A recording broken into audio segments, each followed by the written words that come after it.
할렐루야. 주님께서 여러분과 함께 또한 사제 영과 함께 마테오가 전한 거룩한 복음입니다. 주님 영광 받으소서. 그때 예수님께서 제자들에게 말씀하셨다. 남을 심판하지 마라. 그래야 너희도 심판받지 않는다. 너희가 심판하는 그대로 너희도 심판받고 너희가 되지라는 바로 그 되로 너희도 받을 것이다. 너는 어찌하여 형제의 눈 속에 있는 티는 보면서 내 눈 속에 있는 들보는 깨닫지 못하느냐? 내 눈 속에는 들보가 있는데 어떻게 형제에게 가만 내 눈에서 티를 빼내주겠다 하고 말할 수 있느냐? 위선자야, 먼저 내 눈에서 들보를 빼내어라. 그래야 내가 뚜렷이 보고 형제의 눈에서 티를 빼낼 수 있을 것이다. 주님의 말씀입니다. 그리스도님 참배합니다. 오소서 성령님. 위선자야, 먼저 내 눈에서 들보를 빼내어라. 안녕하세요. 네, 오늘 일독서 말씀부터 먼저 볼까요? 오늘 일독서는 아브라함이 하느님께 부르심을 받는 장면입니다. 하느님께서 아브라함을 부르실 때 요구하셨던 게 있습니다. 그게 뭐냐면 여러분들 매일밀사촉 1절입니다. 내 고향과 친족과 아버지의 집을 떠나 내가 너에게 보여줄 땅으로 가거라. 이게 하느님이 아브라함에게 요구하신 거예요.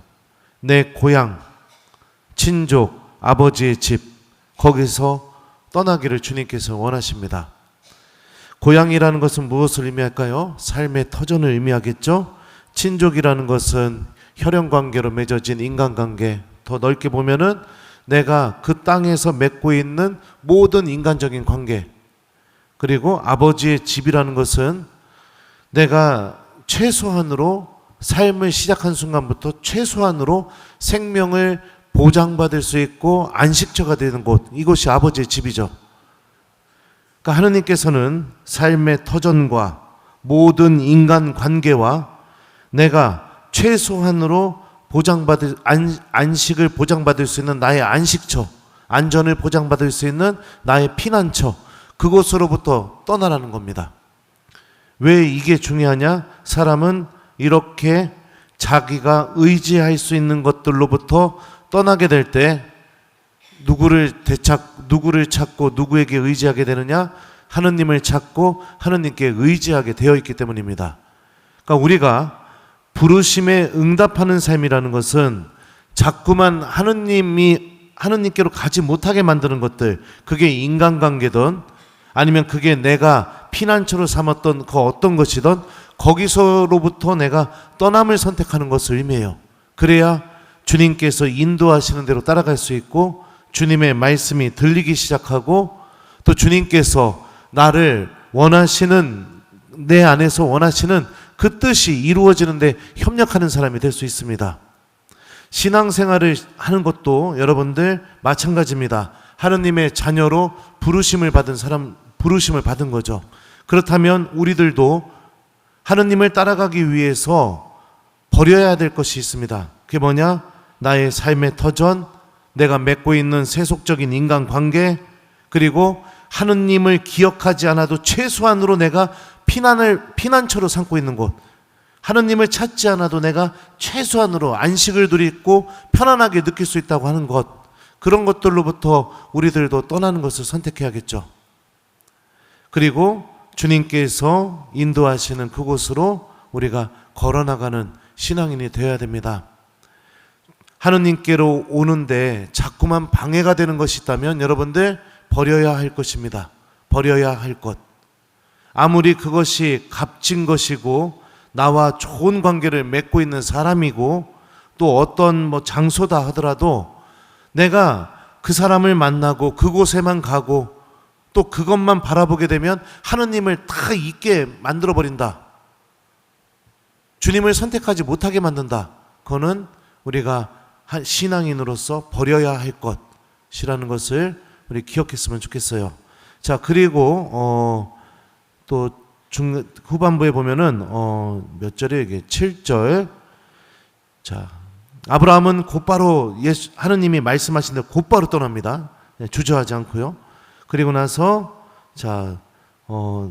스켐의 성소에 도착하게 되자 하느님께서 아브라함에게 이렇게 말씀하셔요. 7절입니다.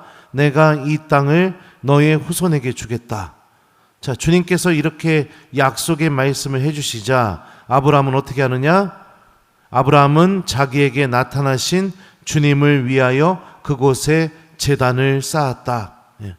제단을 쌓은 이유가 뭘까요? 1번 하느님께 감사드리기 위하여, 2번 제단 위에서 춤추기 위하여, 3번 제단을 쌓아놓고 자기 자신을 뽐내기 위하여. 몇 번일까요? 네, 맞아요. 하느님께 감사드릴 수 있는 믿음, 이것도 우리가 하느님 자녀로 부르심을 받고 살아가는데 굉장히 중요합니다. 주님께 무엇인가 달라고만 할 줄 알지 내가 하느님께 감사드릴 수 있는 그런 믿음이 없다면 이것도 하느님과 올바른 관계를 맺을 수가 없어요. 하느님께 청원을 할 때는 100일이고 200일이고 막 기도합니다. 그죠? 그리고 주님께서 내가 원하는 걸 주셨을 때는 며칠 동안 감사드릴까요?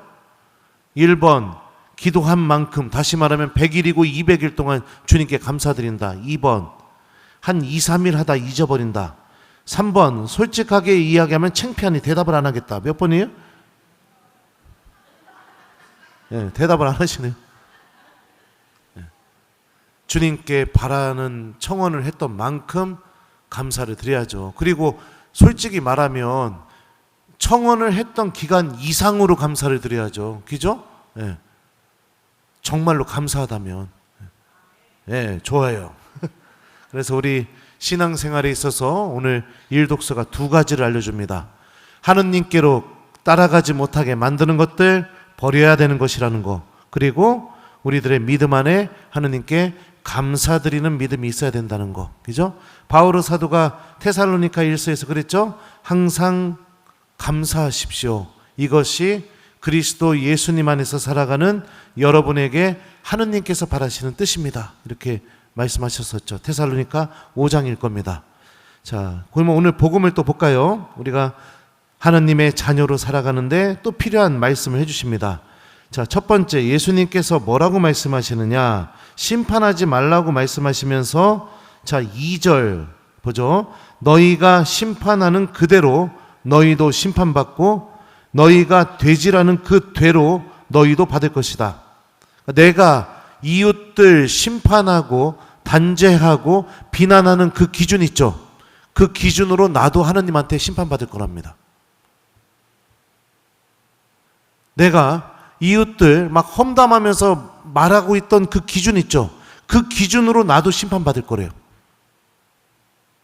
그러니 여러분들 심판의 잣대가 너무나 좁으면 나도 좁은 그 잣대로 심판받을 겁니다. 그래서 예수님께서 심판하지 말합니다. 그러면 우리는 심판을 하지 말고 뭐를 해줘야 될까요? 용서를 해주고 기도를 해주고 이해를 해주고, 예, 이게 우리가 주님을 따라가면서 정말로 선택해야 될 것들이죠. 예수님께서 십자가 위에서 보여주셨던 것처럼 주님께서는 십자가 위에서 그 누구도 심판하지 않으셨습니다. 예. 자, 그러니까 우리가 하느님의 부르심에 응답하면서 하느님 자녀로 살아가면서 또 필요한 것, 세 번째가 뭐냐? 심판하지 않는 삶. 이웃을 심판하지 않으려고 하는 삶. 이게 오늘 말씀이 또 우리에게 주는 또 메시지예요. 자, 그리고 또 복음서 후반부에도 볼까요? 자, 몇 절에 글자가 이제 눈이 잘 안 보여요. 5절. 위선자야, 먼저 내 눈에서 들보를 빼내야 하라. 그래야 내가 뚜렷이 보고 형제의 눈에서 티를 빼낼 수 있을 것이다. 자, 이웃의 그 티를, 내가 자꾸 눈에 보이는 거, 이게 왜 안 좋은가? 내가 이웃의 결점, 티 이런 것들이 자꾸 눈에 보이기 시작하게 되면 쉽게 그 사람을 심판할 수 있기 때문에 그렇습니다. 예수님께서는 그게 아니라 내 자신부터 성찰하는 삶을 살으라고 우리에게 말씀하고 계시죠. 이웃의 티를 바라보면서 심판하려고 하기보다 내 자신을 먼저 되돌아보고 성찰하는 거. 저녁 기도 어떻게 하죠, 우리요? 주님, 오늘 생각과 말과 행위로 지은 죄와 자주 의무로 소홀히 한 죄를, 예? 뭐 어떻게 하자고요? 소홀히 한 죄를?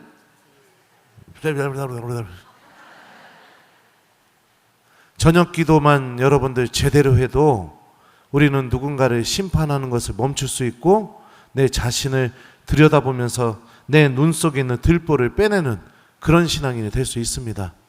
근데 대부분 어떻게 해요? 반성하게 하소서. 그리고 나서 거기에 보면은 잠깐 침묵을 지키면서 성찰한다 이렇게 써 있는데 곧바로 그냥 하느님 이러면서 곧바로 그냥 넘어가죠.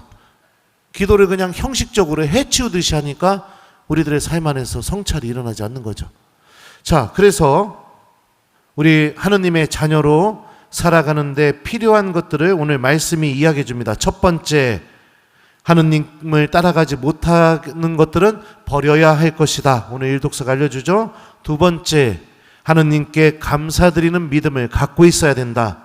세 번째, 신앙 하느님을 따라가는 삶은, 하느님의 자녀로 살아가는 삶은 심판하는 삶이 아니라 내 자신을 성찰하는 삶이다. 예, 이 세 가지를 오늘 말씀이 우리에게 알려주고 있죠.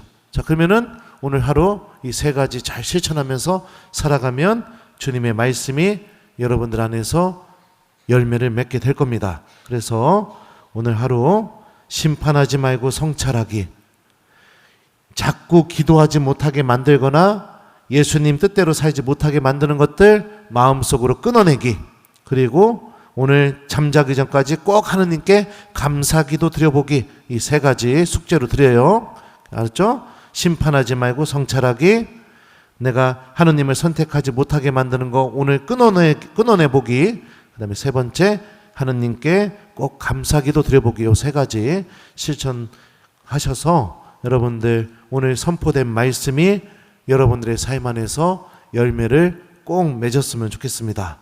위선자야, 먼저 내 눈에서 들보를 빼내어라. 아멘.